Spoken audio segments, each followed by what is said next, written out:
Bismillahirrahmanirrahim. Ila hadratin Nabi Mustafa Muhammad sallallahu alaihi wasallam wa ala alihi wa sahbihi ajma'in lahumul Fatihah. A'udzu billahi minasyaitonir rajim. Bismillahirrahmanirrahim. Alhamdulillahi rabbil alamin. Arrahmanir rahim. Maliki yaumiddin. Iyyaka na'budu wa iyyaka nasta'in. Ihdinas siratal mustaqim. Siratal ladzina an'amta 'alaihim ghairil maghdubi 'alaihim waladdallin. Rabbi firli wa liwalidayya amin.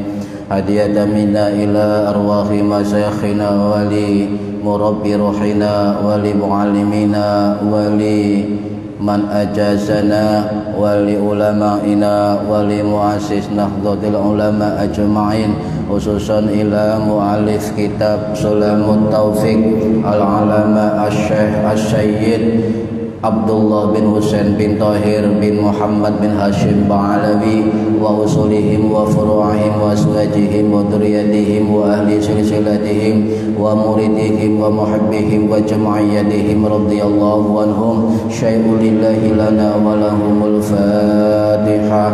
A'udzu billahi minasyaitonir rajim. Bismillahirrahmanirrahim. Alhamdulillahi rabbil alamin arrahmanir rahim maliki yaumiddin. Iyyaka na'budu wa iyyaka nasta'in. Ihdinas siratal mustaqim siratal ladzina an'amta 'alaihim ghairil maghdubi 'alaihim waladdallin. Rabbi firli wa liwalidayya amin. Thumma ila arwahi masyayikh, thumma ila arwahi abaina wa ummahatina wa jaddadatina wa ila ruhi man fataha hadhil qaryah wa man aqamaha wa li jami'il muslimina wal muslimat wal mu'minina wal mu'minat al ahya'i minhum wal anwan ghafarahumullah lahumul Fatihah.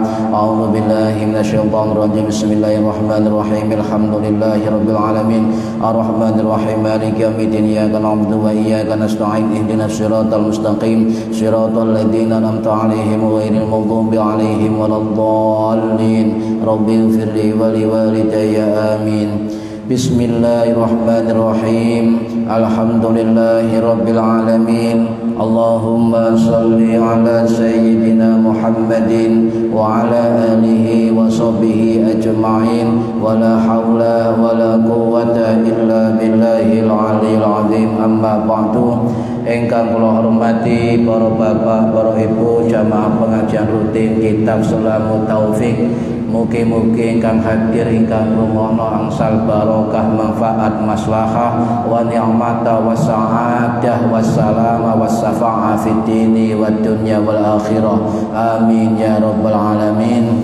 Monggo sing dereng niat diniyati thalabul ilmi dan iktikaf ya di masjid ini lillahi ta'ala. Para bapak, para ibu ingkang kula hormati, tasik membahas tentang arkanus shalah nggih. Arkanus shalah halaman 22 baris yang kelima. Bismillahirrahmanirrahim. Arkanus sholati utawi pira-pira rukuni salat iku 17 pitulas. Jadi rukun salat ada 17. Rukun pertama sampai rukun yang ke-10 sudah dijelaskan. Yang terakhir kemarin kita bahas tentang sujud. Sekarang rukun yang ke-11. Bismillahirrahmanirrahim. Al-hadiyah asyara utawi rukun yang ke-11. Rukun salat yang ke-11 adalah al-julusu lungguh bainas sajdataini antarane dua sujud. Atsaniyah asyara utawi rukun yang ke-12 adalah at-tumakninatu tumaknina fihi ing dalam sujud. Jadi rukun yang ke-11 dalam sholat adalah duduk di antara dua sujud, dan yang ke-12 adalah tumakninah di dalam sujud. Nah, para hadirin ingkang minulya, rukun dalam duduk ini ya itu ada dua ya. ada rukun gerakan yang namanya duduk di antara dua sujud. Itu rukun. Jadi gerakan yang rukun itu adalah gerakannya. Ya, saya ulangi, yang rukun adalah gerakannya. Yang kedua adalah tumakninah. Jadi rukun sujud duduk di antara dua sujud dengan tumakninah. Ini rukun yang harus dilakukan.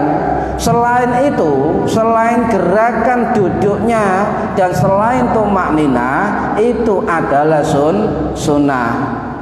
Ya, adalah sunnah. Dan hampir semua ulama mengatakan bahwa duduk di antara dua sujud ini adalah rukun sholat. Ya. Nah, yang kita bahas adalah terutama tentang hal-hal yang terkait dengan sunnahnya. Sunnahnya duduk di antara dua sujud. Sebab dengan sunnahnya ini banyak ulama-ulama yang berbeda pendapat tentang sunnahnya. Biar kita paham, kenapa kita harus paham tentang perbedaan cara orang sholat. Sebab kita agar berpikir luas, ya, menyikapi perbedaan dengan hati yang lapang, menyikapi perbedaan dengan ilmu, menyikapi perbedaan dengan toleransi, dan menyikapi perbedaan ini bisa diambil oleh orang yang ngaji fikih, ya, ngaji ilmu fikih. Sebab yang mempelajari tentang ibadah dan juga perbedaan cara-cara ibadah itu adalah ilmu fikih. Jadi mohon jangan ditinggalkan ilmu fikih. Sebab untuk bisa melaksanakan syarah atau tafsir dari ayat suci dan hadis, maksud hadis itu yang menerjemahkan dalam penerapannya ada di dalam ilmu fikih. Nah, para hadirin yang kami hormati, salah satu sunnah atau anjuran di dalam duduk antara dua sujud adalah diharapkan duduk di antara dua sujud tidak lama-lama. Jangan lama-lama duduknya, ya, terutama bagi imam. Ketika panjenengan menjadi imam, duduk di antara dua sujud itu dianjurkan tidak lama-lama. Kecuali panjenengan sholat sendiri, sampeyan maca Robbi Fili ping 1000 ya tidak apa-apa kalau sholat sendiri. Tetapi kalau sampai sholat duduk di antara dua sujud jadi imam panjang sekali, maka yang kasihan makmumnya, keturun kabeh, kedawan. Nih, para hadirin rahimakumullah, kenapa demikian? Sebab di dalam fikih rukun fi'liyah yang dinamakan duduk di antara dua sujud itu termasuk rukun pendek, termasuk rukun qasir, ya, rukun qasir, rukun pendek. Tetapi apakah harus sebentar? Tidak. Lama nggak apa-apa. Tetapi kalau menjadi imam itu harus menghargai makmum. Saya ulangi, kalau panjenengan menjadi imam jangan lama-lama. Yang penting apa? Rukun dan sunnahnya sudah dilakukan. Jika sampeyan sholat sendiri silakan, terserah sampeyan, silakan. Kemudian apalagi sunnah-sunnahnya, ya, doa. Jadi sampai membaca Rabbighfirli warhamni wajburni warfa'ni warzuqni wahdini wa'afini wa'fu anni. Atau dalam doa lain tidak pakai wa'fu anni, tidak pakai wa'afini, ya. Nah, kalau orang tidak paham hadis, tidak pernah belajar paham hadis, padahal versi bacaan doa di antara duduk di antara dua sujud itu ada 6 jenis bacaan. 6 jenis bacaan. Hampir semua riwayat itu bersumber dari Ibnu Abbas radhiyallahu an dan juga sahabat Hudzaifah al-Yamani. Ini dua sumber utama tentang doa-doa yang dibaca di antara duduk di antara dua sujud. Ada yang mengatakan Rabbi firli warzuqni wahdini, monggo, itu versi Ibnu Abbas. Rabbi firli, monggo, itu juga versi Ibnu Abbas. Rabbi firli warzuqni wahdini, kemudian wa'fu anni, monggo, juga versi Ibnu Abbas. Jadi ada berbagai macam versi doa duduk di antara dua sujud, ya. Terserah panjenengan mau pakai yang mana. Tetapi mayoritas di sini itu memakai doa itu, Rabbi firli warhamni wajburni warfa'ni warzuqni wahdini wa'afini wa'fu anni. Ini adalah versi dari sahabat Hudzaifah Al-Yamani yang ada di dalam riwayat Imam Tirmidzi di dalam kitab Jami' Tirmidzi. Kalau ada orang mengatakan doa Rabbi firli dan seterusnya sampai wa'fu anni tidak ada dasarnya dan dianggap dhaif, ya, jangan kemudian menerima, sebab kriteria dhaif, hadis hasan, hadis sahih dan sebagainya itu juga produk ijtihad para ulama hadis. Kita punya ulama sendiri. Kita buka kitab Fathul Bari, kalau itu hadis Imam Bukhari. Kita buka kitab Al-Minhaj Syarah Sahih Muslim Imam Nawawi, kalau itu hadis Imam Nawawi. Kita buka kitab Aunul Ma'bud, kalau itu hadis dari Imam Abu Dawud. Kita buka syarah Imam Tirmidzi, Tuhfatul Ahwazi, syarah Jami' Tirmidzi karangannya Imam Al-Mubarakfuri. Banyak ulama-ulama yang juga mensyarah hadis-hadis Kanjeng Nabi, dan beliau berbeda pendapat tentang kedudukan status hadis itu dhaif atau hasan atau sahih. Jadi kita pelajari dulu, jangan kemudian panjenengan menonton YouTube, melihat medsos, ada orang mendhaifkan sebuah hadis, maka kita tanya kepada yang paham tentang hadis. Para hadirin rahimakumullah, sunnah yang lain apa? Jadi saya luruskan, kalau ada orang mengatakan Rabbil firli warhamni wajburni, ya, kemudian ada orang mengatakan Allahumma firli warhamni, ada dua versi, ya. Ada awalan Rabbil firli, ada awalan Allahumma firli. Itu sama-sama riwayat Ibnu Abbas, ya, dari sumber riwayat yang berbeda. Kalau yang Rabbil firli itu sumbernya dari Imam Tirmidzi. Kalau Allahumma firli itu sumbernya dari Imam Tirmidzi. Kalau Rabbil firli sumbernya dari Ibnu Majah radhiyallahu anhumah. Ini sudah berbeda, ya, sudah berbeda. Nah, kemudian apa? Kedua telapak tangan dibuka, ya. Ini harus dibuka, ya. Ini di mana posisi ketika kita duduk, ya? Dua telapak tangan dibuka, ya, dibuka. Nggak boleh begini, apalagi begini. Ada juga amaliyah yang begini para hadirin. Ketika duduk di antara dua sujud, ya, ada yang begini. Ketika ini pegang begini, ya. Jadi ini begini, itu ada. Ketika duduk, ya, duduk di antara dua sujud. Ketika berdoa begini, bukan tahiyat, duduk di antara dua sujud. Ya, itu ada amalnya seperti itu, ada, ya. Dan itu sumbernya dari mana? Sumbernya kalau yang saya pahami itu dari Ibnu Utsaimin, ulama Wahabi. Jadi kalau ada amalnya seperti itu, duduk di antara dua sujud, satunya begini, sebegini, kemudian ketika Rabbi firli begini, duduk bukan tahiyat, ketika duduk di antara dua sujud, itu adalah versi ulama itu, kan? Kita nggak menyalahkan, tidak, ya. Silakan beramaliyah dengan pilihan masing-masing, tetapi saling menghormati, ya, saling menghormati. Kemudian posisi tangan di mana? Ada dua versi, ya. Ada yang di atas lutut, gini, ya, gini, ya. Ada yang ada yang depan lutut, pegang lutut. Ada yang di atas lutut. Ujung jari-jari sejajar dengan lutut, begini. Dan sunnah yang ketiga, jari-jari menghadap kiblat, ya. Ini begini. Ada yang begini, ya, pegang lutut. Ada yang begini.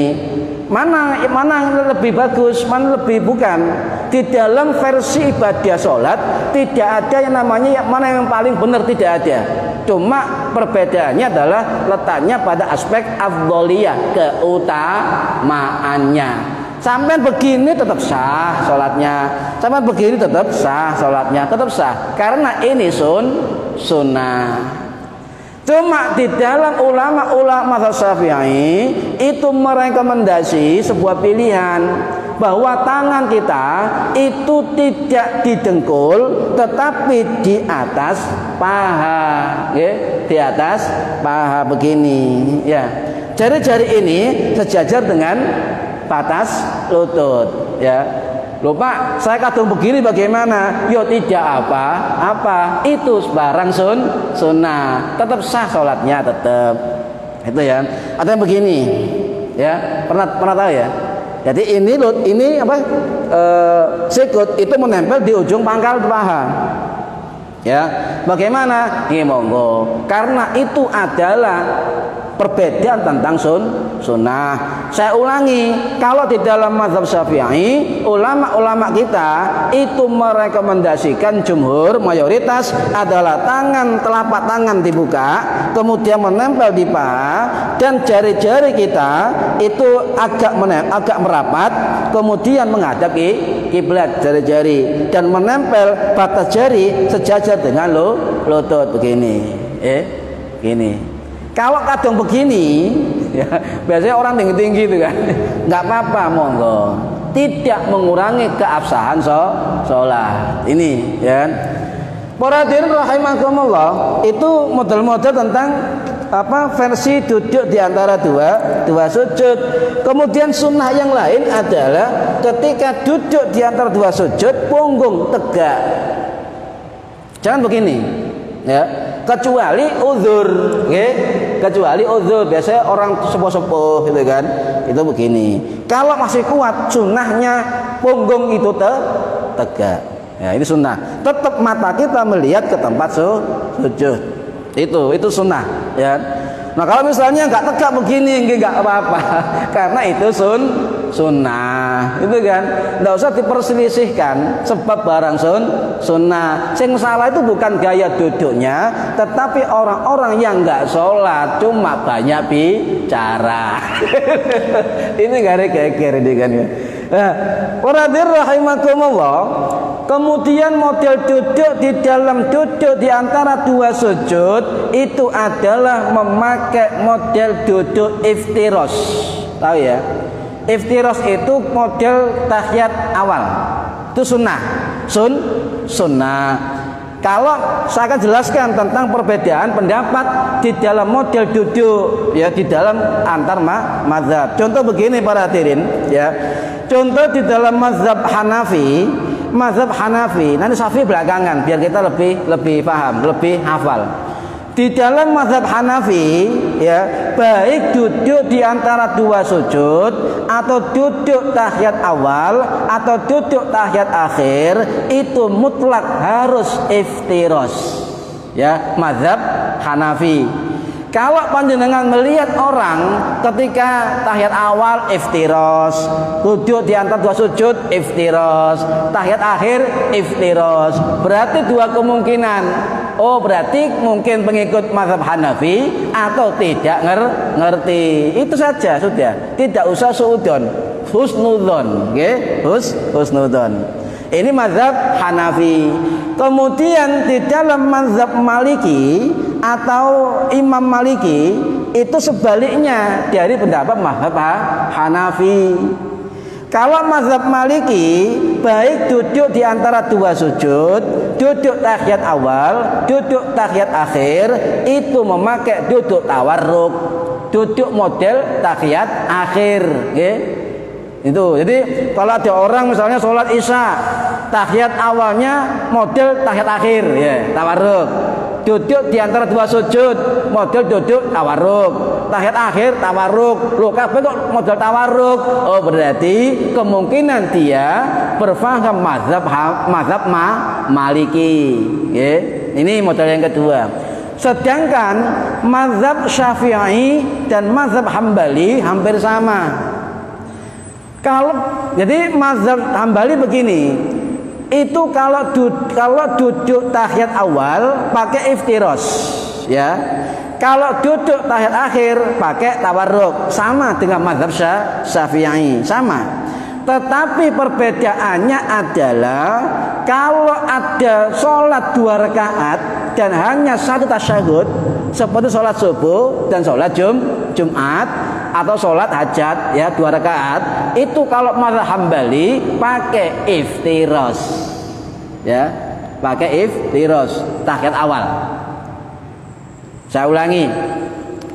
Jadi mazhab Hambali begini, kalau sholat 4 rakaat ada 2 tasyahud, ya, atau 3 rakaat ada 2 tasyahud, maka sama dengan mazhab Syafi'i. Tahiyat awal model iftiros, tahiyat akhir model tawarruk, ya. Perbedaannya kalau mazhab Hambali itu ketika sholat cuma 2 rakaat dan ada 1 tahiyat, maka modelnya adalah model iftiros, ya. Jadi ini nggak paham nggak? Iftiros itu paham nggak? Yes. Iftiros itu yang sama biasanya duduk tahiyat awal, ya. Tawarruk itu model tahiyat akhir. Nah, kalau sholat subuh, sholat Jumat, sholat sunnah 2 rakaat, kalau mazhab Hambali memakai iftiros. Kalau Syafi'i memakai tawarruk. Pernah sama lihat kan orang Jumatan, nggih, duduknya iftiros pada tahiyat yang akhir, ya. Berarti itu perbedaan, sehingga nuansa beda ini semakin mengasihkan kalau kita paham ilmu fikih. Oh, lihat orang, oh duduknya iftiros, oh husnudzon, mungkin beliau memakai dari metode fikih mazhab Hambali. Oh, dia tahiyat duduk 2 sujud, tahiyat awal, tahiyat akhir, kok semua iftiros? Oh, mungkin dia memakai metode fikih mazhab Hanafi. Atau sebaliknya, duduk 2 sujud, tahiyat awal, tahiyat akhir, memakai tawarruk semua. Oh, berarti dia modelnya mazhab Maliki. Sudah selesai, tidak ada namanya persoalan, tidak ada namanya perselisihan. Oh, beda pendapat, sudah selesai, ya. Nah, qaratin rahimakumullah. Nah, itu ya, paham ya tentang model-model mazhab itu, ya. Tapi jangan ambil perbedaannya, ambil pemahaman bahwa at-tanawwu fis sholati, versi ibadah dalam sholat itu memang faktanya ada, sudah ada. Zaman sahabat sudah ada, zaman ulama tabi'in juga sudah ada. Nah, sekarang tahun 2020 beda versi saja sudah rame. Berarti catatannya adalah ayo kembali ke ilmu fikih. Gitu ya, ilmu fikih. Waradin rahimakumullah. Duh, dari mana sumbernya kok bisa tahu Imam Syafi'i memakai pendapat begitu? Ya, ini dari muridnya, ya, dari muridnya Imam Al-Muzani Asy-Syafi'i, ya, yang wafat tahun 887 Masehi. Di dalam kitabnya Mukhtasar Al-Muzani, beliau menceritakan bahwa Imam Syafi'i berpendapat duduk tahiyat awal itu adalah iftiros, duduk tahiyat akhir adalah tawarruk, dan duduk di antara 2 sujud adalah iftiros, ya. Dipaham? Ya. Tuh, banyak juga keterangan Imam Nawawi dalam kitab Al-Majmu', juga keterangan dari Ibnu Rusdi yang wafat tahun 1198 Masehi dalam kitab Bidatul Mujtahid wa Nihayatul Muqtasid, juga menceritakan tentang perbedaan dari cara duduk di antara 2 sujud. Loh, enak. Nah, Poradin rahimakumullah, ya. Jadi tetap arah kiblat, ya, jari ke arah kiblat. Tetapi para hadirin, ada model duduk yang jarang kita ketahui, tetapi itu juga bagian dari sunnah, ya. Kadang-kadang kita melihat orang duduk, loh, modelnya kok ngono, ya, begini. Nabi pernah duduk begini ketika duduk di antara 2 sujud. Ya, paham ya? Itu begini. Jadi pantat kita bertumpu di tumit, ya, bertumpu di tumit. Nah ini, ya. Bagaimana hukumnya? Boleh, boleh. Itu namanya duduk al-iqa'u atau duduk iqa', ya, duduk iqa', boleh, ya, boleh. Duduk di antara dua sujud, pantat atau bokong kita itu bertumpu di tumit, di kedua tumit, itu boleh. Sebab Nabi pernah melakukannya. Loh, ini riwayat sahabat, ya. Riwayat sinten? Riwayat Abu Zubair dari gurunya Imam Tawus bin Kaisan, ulama tabi'in yang wafat tahun 724 Masehi.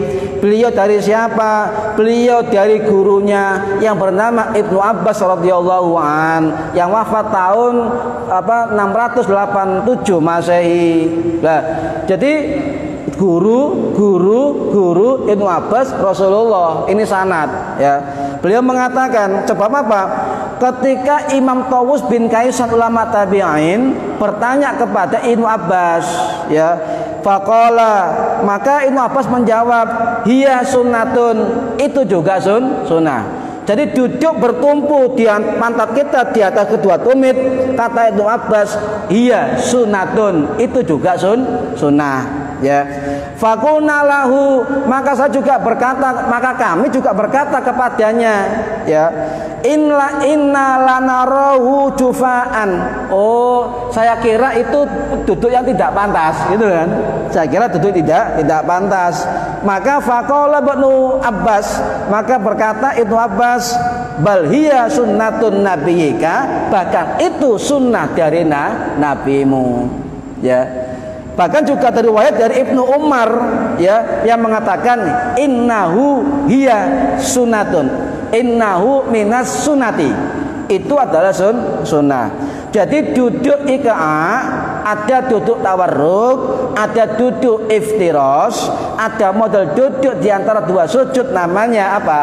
Iqa'a, ya, iqa'a. Itu duduk pantat kita bertumpu pada dua tumit kita. Itu duduk iqa'a, boleh, ya, boleh, ya.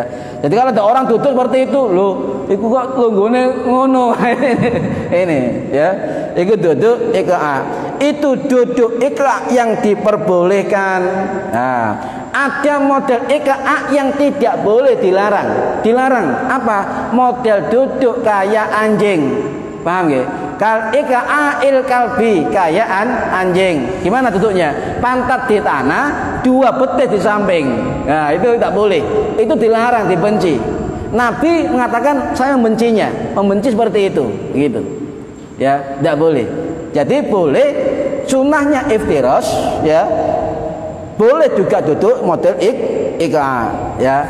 Itu tidak boleh ketika kita duduk seperti duduknya anjing. Itu juga iqa, tetapi iqa yang dilarang, iqa yang dibenci. Ya, ini. Waradhiyan rahimakumullah. Loh. Tapi menurut jumhur para ulama, ya, ketika duduk di antara dua sujud, yang paling utama, bukan paling benar, ya, paling afdol adalah duduk iftiros. Sebab Nabi sering melakukan seperti itu. Yang kedua, banyak ulama-ulama tabi'in yang juga melakukannya, ya. Ini termasuk siapa melakukan, ya, Ibnu Abbas iftiros, Ibnu Umar iftiros, Ibnu Zubair iftiros, Urwah bin Zubair iftiros, Tawus bin Kaisan murid Ibnu Abbas juga iftiros, Imam Mujahid bin Jabir juga iftiros, Imam Baihaqi, banyak ulama-ulama yang memilih ketika duduk di antara dua sujud dengan model duduk iftiros. Nggih. Para hadirin rahimakumullah. Nah, sekarang doa duduk di antara dua sujud apa? Saya yakin jenengan hafal, Rabbighfirli warhamni wajburni warfa'ni warzuqni wahdini wa'afini wa'fu anni, ya. Tapi artinya bagaimana? Ya. Artinya semerep.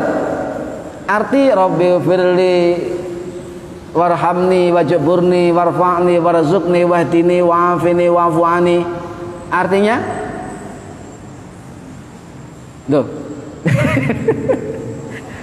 Ono sing umur 50 tahun supaya 50 tahun. Nah, ini coba. Oh, para hadirin rahimakumullah, doa duduk di antara dua sujud ini kalau kita faham maknanya itu mengandung 8 doa. Kalau kita paham maknanya mengandung 8 doa. Rabbi firli, ya Allah ampuni dosaku. Warhamni, kasih sayangilah aku. Wajburni, tutupilah aib-aibku. Warzuqni, berilah aku rezeki. Wahdini, tunjukilah aku jalan yang benar.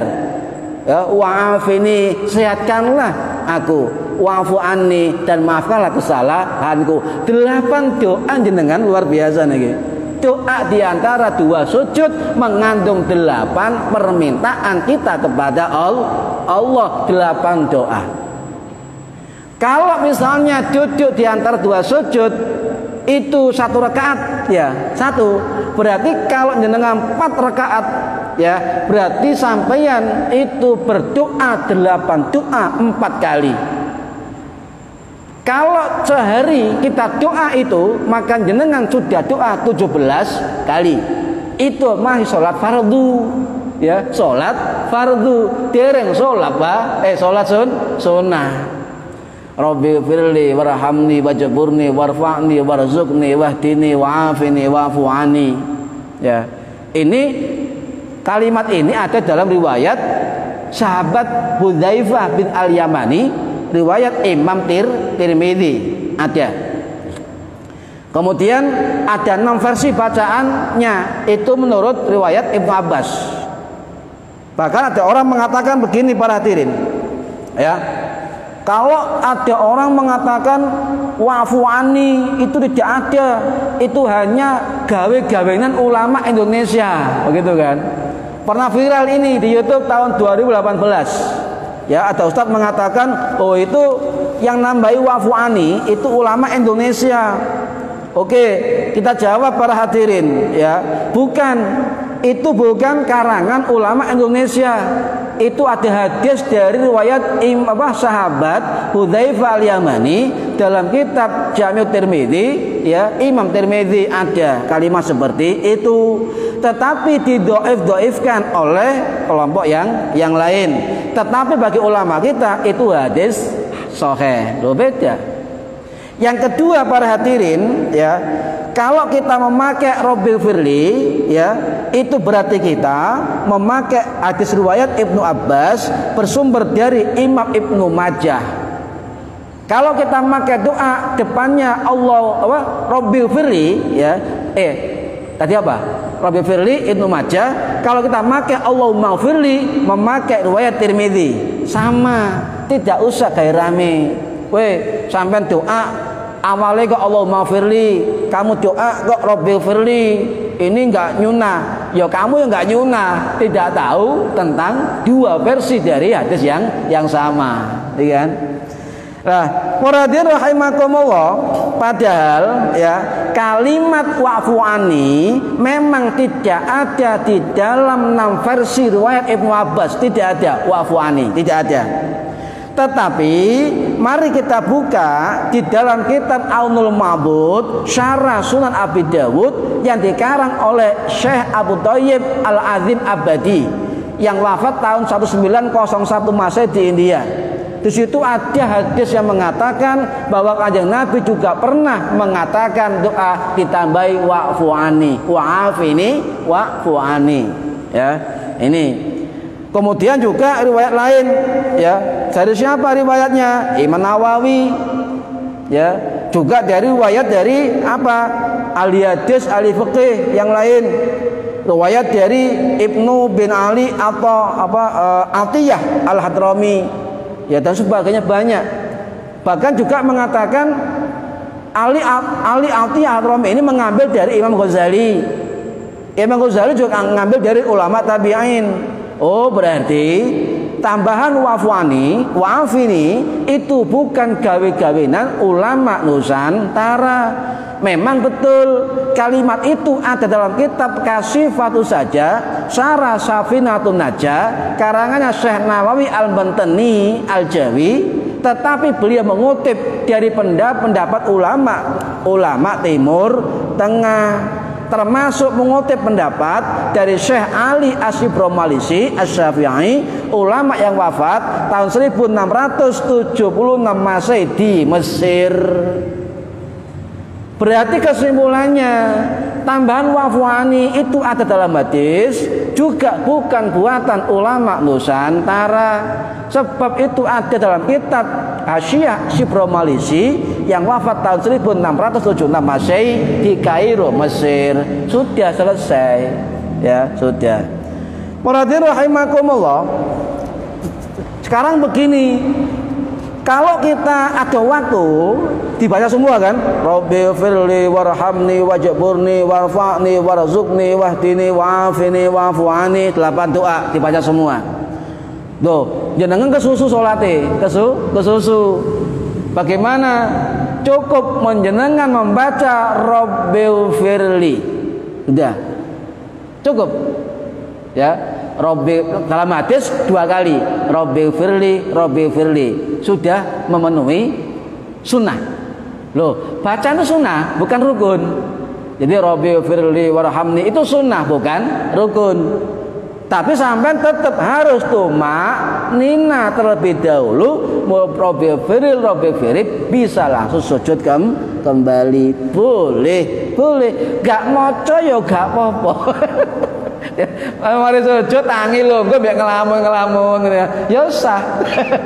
Enggak mau tuh enggak apa-apa, sah. Tetapi harus nina, ya kan? Itu harus nina. Perhatian rahimakumullah, ya. Lah, ada yang mengatakan bahwa tambahan doa Rabbi firli tambah doa lain bagaimana? Apakah boleh? Boleh. Panjenengan bisa Rabbi firli warhamni sampai wafwani ditambahi Rabbana atina fid dunya hasanah, boleh. Ditambahi Allahumma sholih amali, Allahumma sholih, dan boleh Allahumma barik li amali, boleh. Atau Rabbana la tuzigh qulubana, boleh. Nah, ini kan boleh. Ya, boleh. Kenapa boleh? Sebab itu ada keterangan dalam kitab Tuhfatul Ahwadi Syarah Sunan Tirmidzi yang dikarang oleh Syekh Ali Al-Mubarakfuri, ulama India yang wafat tahun 1934 Masehi. Beliau mengatakan boleh. Boleh. Ya. Nah, ini boleh. Nah, kalau ada orang duduk lama, kita husnudzon, oh mungkin dia menambah doa-doa yang lain. Tapi harus bahasa Arab, jangan bahasa Jawa. Terakhir para hadirin, ya, terakhir. Nah, menurut kedokteran ya, duduk yang paling bagus itu adalah duduk iftiros. Duduk iftiros sebab mengandung kesehatan yang luar biasa. Ini ya, mudah-mudahan manfaat ini wa dunya wal akhirah. Al-Fatihah. A'udzu bismillahirrahmanirrahim. Iyyaka na'budu wa iyyaka nasta'in. Ihdinas siratal mustaqim siratal ladzina an'amta 'alaihim ghairil maghdubi 'alaihim waladdallin. Rabbi firli wa liwalidayya amin. A'udzu billahi minasyaitonir rajim. Bismillahirrahmanirrahim. Allahumma shalli wa sallim ala sayyidina Muhammad. Alhamdulillahi rabbil alamin. Allahumma 'allimna 'ilmal Qur'an wa 'allimna 'ilma la ilaha illallah wa 'allimna min ladunka 'ilman nasiru bihi kamil mahyatil amad. Wa sallallahu ala sayyidina Muhammad walhamdulillahi rabbil alamin. Wallahu a'lam bissawab. Assalamualaikum warahmatullahi wabarakatuh.